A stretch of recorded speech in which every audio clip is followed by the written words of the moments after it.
জানেন, এই যে দেখেন আমাদের বাউল গ্রামে হাসপাতাল। এই হাসপাতালে আমাদের 3 ওয়ার্ড মিলে একটা হাসপাতাল। এই হাসপাতালটা আপনারা প্রাথমিকভাবে সপ্তাহে 3 দিন 4 দিন খুলে।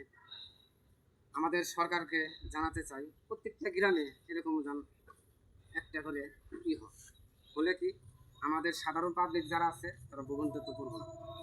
যেমন মনে হয় সামান্য কিছু কিছু ছোট মানুষের, বড় মানুষের কিছু হালকা পাতলা যাই দেয় পশুদের মানুষের উপকার হলেই এই মানুষগুলা দোয়া করবে।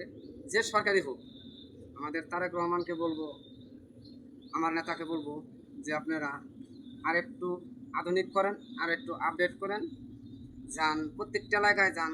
এরকম আমাদের মা বোন সবারই আছে, একটা ছোট্ট মোটো কোনো অপারেশন করার জন্য একটি দক্ষ ডাক্তার রাখবেন। এটা বলে আমি শেষ করলাম। আল্লাহ হাফেজ। বাংলাদেশ জিন্দাবাদ। আমাদের এলাকার উন্নয়নের জন্য আমাদের এলাকার গর্ব ভাওয়াল গ্রাম, এ বলে